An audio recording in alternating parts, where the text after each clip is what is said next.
الحمدللہ الحمدللہ والصلاة والسلام علی رسول اللہ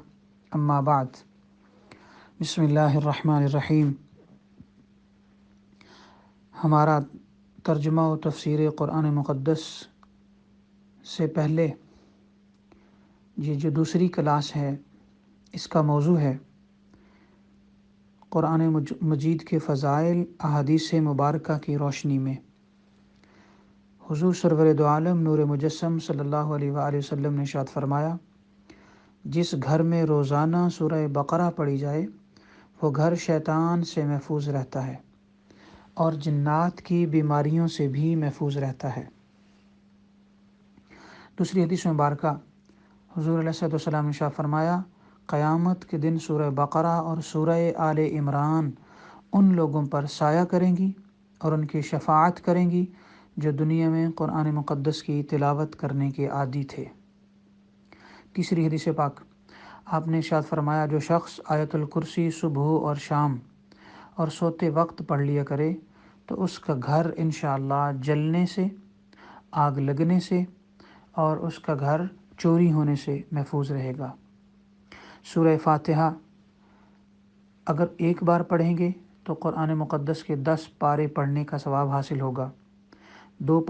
بار پڑھیں گے تو گویا کہ 20 پارے پڑھنے کا ثواب حاصل ہوا، اگر 3 بار پڑھیں گے تو گویا کہ پورے قرآن مقدس کے پڑھنے کا ثواب حاصل ہوا۔ باقاعدہ احادیث مبارکہ میں یہ چیز موجود ہے۔ حضور سرور دو عالم صلی اللہ علیہ وآلہ وسلم نے ارشاد فرمایا کہ الف لام میم یہ ایک حرف نہیں بلکہ یہ 3 حروف ہیں، الف الگ سے، لام الگ سے اور میم الگ سے، اور ان تینوں کے پڑھنے سے 30 نیکیاں ملتی ہیں، 30 درجات بلند ہوتے ہیں اور 30 گناہ معاف ہوتے ہیں۔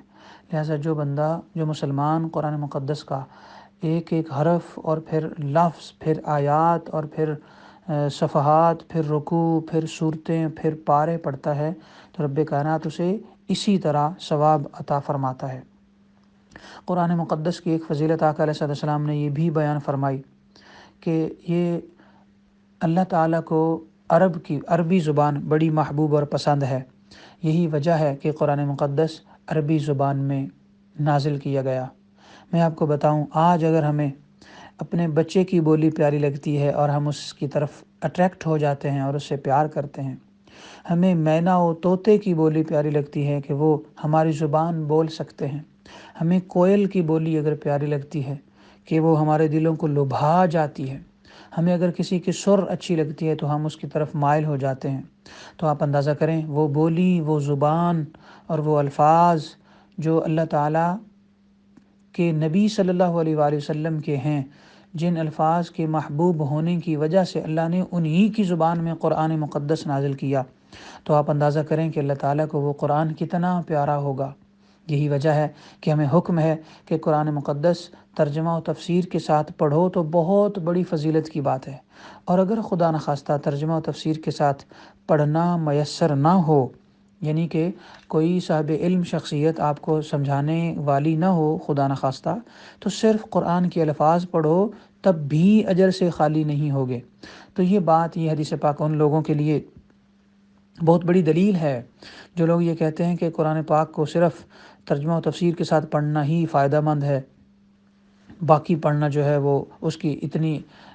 جو ہے وہ اہمیت خدا نخواستہ نہیں ہے۔ تو بہت شیطان ہر طرح کے خیالات ذہن میں لاتا ہے، تو ان سے بچنے کی ضرورت ہے۔ اسی طرح حضور سرور دو عالم صلی اللہ علیہ وآلہ وسلم نے چند چیزوں کے دیکھنے کو عبادت فرمایا قرآن پاک دیکھنا جب تک صرف دیکھتے رہو گے ثواب ملے گا،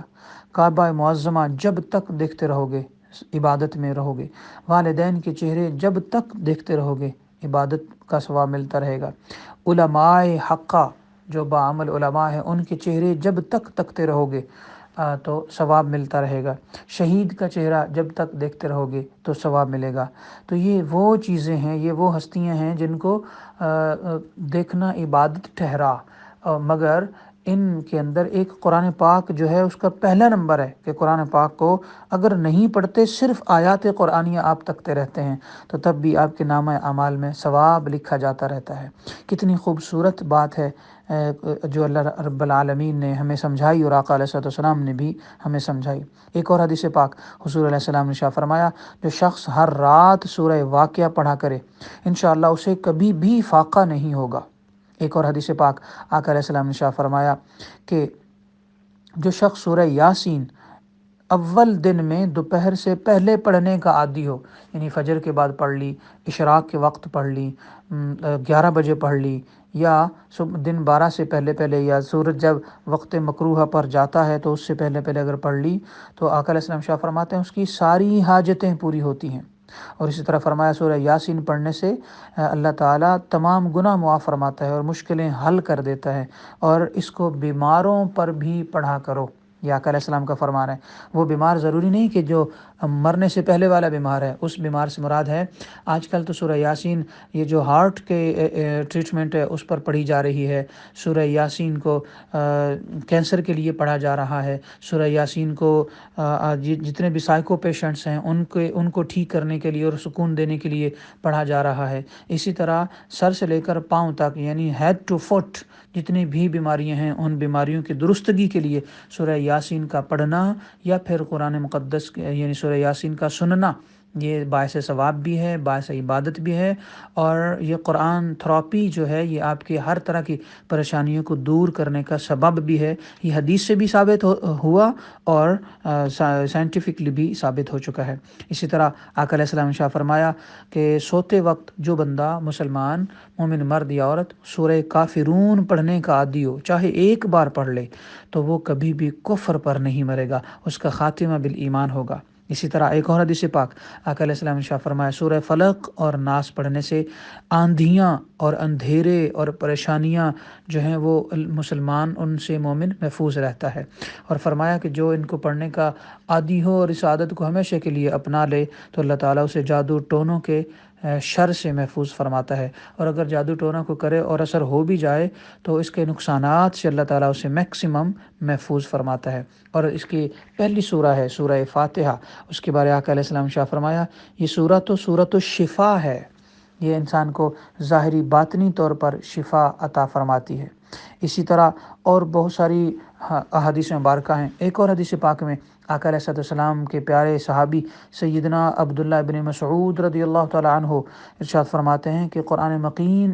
قرآن کریم جب دل میں اترتا ہے تو تب اس میں جمتا ہے اور نفع دیتا ہے، اور تلاوت کرنے والا جس اطمینان اور سکون کے ساتھ دنیا میں تلاوت کرتا تھا، اسی اطمینان کے ساتھ وہ تلاوت کرتا ہوا جنت کے درجات پر چڑھتا چلا جائے گا۔ جہاں تک اس کی تلاوت ختم ہوگی وہاں تک سارے کا سارا ملک، ساری کا سارا وہ شہر اور جگہ اللہ تعالیٰ اسے عطا فرما دے گا۔ وہ محل جتنی بھی جگہ میں وہ چل سکے گا قرآن پڑھتا ہوا تو اتنی ہی جگہ اللہ تعالیٰ اسے عطا فرما دے گا۔ تو قرآن مقدس کے بڑے آداب بھی ہیں۔ قرآن مقدس جب ہم پڑھیں تو ہم کوشش کریں کہ ہمارا دل حاضر ہو، خشوع و خضوع کے ساتھ پڑھیں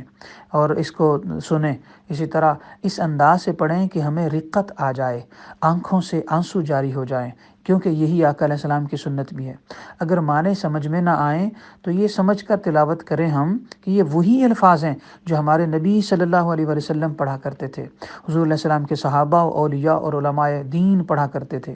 یوں کہہ لیں جیسے کہ عید کا چاند دیکھتے ہوئے ہر انسان کی نگاہیں اس لیے چاند پر جم جاتی ہیں کہ اسی چاند کو ہمارے نبی نے بھی دیکھا تھا، اور وہ چاند کا دیکھنا ہمارے لیے عبادت ٹھہرتا ہے۔ اسی طرح ہم قرآن کو بھی دیکھتے ہوئے اسے اس لیے بھی دیکھیں کہ قرآن مقدس کو آقا علیہ السلام نے بھی دیکھا اور آقا علیہ السلام پر یہ کتاب اتری تھی۔ اور قرآن مقدس اتنی عظیم کتاب ہے کہ حضور سرور دو عالم صلی اللہ تعالیٰ علیہ وآلہ وسلم کے صحابہ کی سنت ہے کہ حضرت سیدنا انس بن مالک رضی اللہ تعالیٰ عنہ، ان کی سنت یہ ہے کہ قرآن مقدس الحمد سے لے کر والناس تک جب مکمل کرتے تو اپنے گھر والوں کو اور رشتہ داروں کو جمع کرتے اور وہاں پر دعا کرتے، اجتماعی دعا، اور پھر کھانا تقسیم فرما دیتے۔ حضرت مجاہد رضی اللہ تعالیٰ عنہ فرماتے ہیں کہ قرآن پڑھ کر حق تعالیٰ کی حمد کرنا، درود و سلام پڑھنا، اپنے گناہوں کی معافی مانگنا اور رحمت الہی کو تلاش کرنا، یہ 4 ایسے اعمال ہیں جن سے انسان کو اللہ تعالیٰ دنیا کے ساتھ ساتھ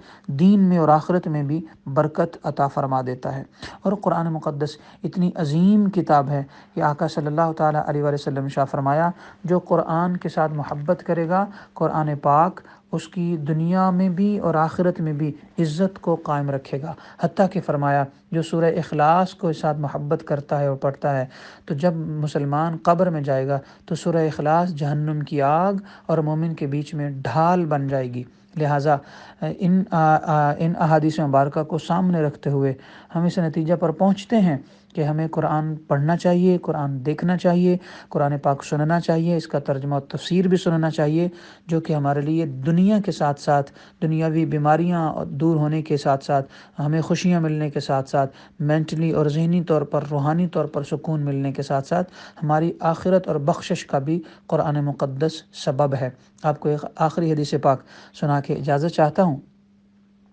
اور یہ حدیث پاک ایسی ہے کہ جو ہمارے ایمانوں کو ڈھارس بندھاتی ہے۔ صحیح البخاری کی روایت ہے، اور صحیح البخاری جلد 2 صفحہ نمبر 479 پر 479 پر یہ حدیث پاک موجود ہے۔ حضرت ابو سعید خدری رضی اللہ تعالیٰ عنہ بیان کرتے ہیں کہ ہم ایک سفر میں تھے، ہم نے ایک جگہ قیام کیا، وہاں پر ایک لڑکی نے آ کر ہمیں کہا کہ ہمارے قبیلہ کا جو سردار ہے اسے ایک بچھو نے ڈس لیا ہے، اور ہمارے لوگ حاضر نہیں، ہمارے گھر میں لوگ موجود نہیں ہیں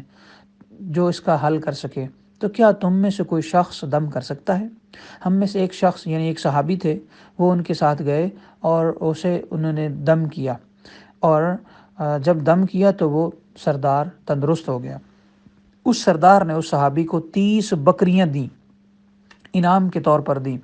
اور ان صحابی کو دودھ بھی پلایا۔ اس صحابی نے بکریاں لی اور واپس آ کر ان کا دودھ بھی پیا، اور پھر جب ضرورت پڑتی اسے اس بکری کو ذبح کر کے کھا بھی لیتے۔ تو یعنی ان کا سفر بھی اچھا گزرا، دودھ بھی ملا انہیں اور غذا بھی اچھی ملی۔ تو صحابہ نے پوچھا کہ آپ نے کیا پڑھا تھا؟ تو وہ کہنے لگے میں نے تو صرف الکتاب پڑھی تھی۔ الکتاب سے مراد سورہ فاتحہ۔ تو اس کے متعلق صحابہ نے کہا اچھا اس نے وہ یہ پڑھی تھی؟ تو صحابہ کرام نے آپس میں کوئی گفتگو نہ کی اور کہا کہ خاموش ہو جاؤ حتیٰ کہ ہم آقا علیہ السلام کی خدمت میں حاضر ہو کر یہ سارا معاملہ پیش کریں گے اور پوچھیں گے۔ حضرت ابو سعید خدری کہتے ہیں کہ جب ہم مدینہ پہنچے تو ہم نے آقا علیہ السلام کی بارگاہ میں ڈرتے ڈرتے یہ عرض کیا کہ یا رسول اللہ اس طرح کا معاملہ ہے، اور ہم نے دم کیا تھا اور اس کے بدلے 30 بکریاں بھی ہمیں ملی تھیں۔ تو آقا علیہ السلام نے ارشاد فرمایا اچھا بکریاں ملی تھیں اور ان کا گوشت اکیلے انجوائے کر لیا ہے، میرا حصہ بھی نکالو۔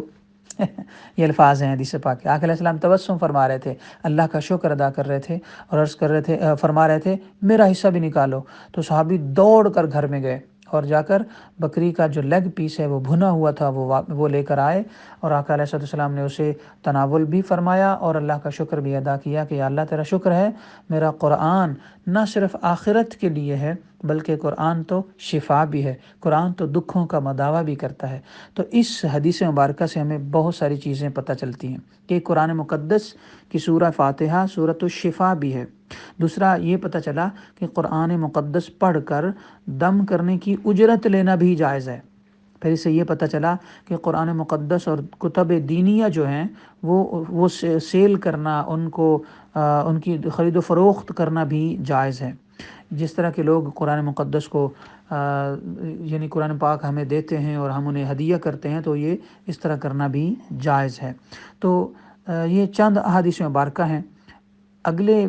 درس میں انشاءاللہ میں سورہ فاتحہ کی فضیلت و برکت اور بسم اللہ شریف کے احکامات اور یعنی تعوذ و تسمیہ اور سورہ فاتحہ کے فضائل و برکات بیان کروں گا۔ اس کے بعد پھر انشاءاللہ ترجمہ و تفسیر کی طرف چلیں گے۔ رب کائنات ہمیں یہ جو مختصر احادیث مبارکہ سنی ہیں ان کے فضائل و برکات عطا فرمائے اور ان کو ہمارے لیے بخشش کا سبب بنا دے۔ آمین۔ وما علینا الا البلاغ المبین۔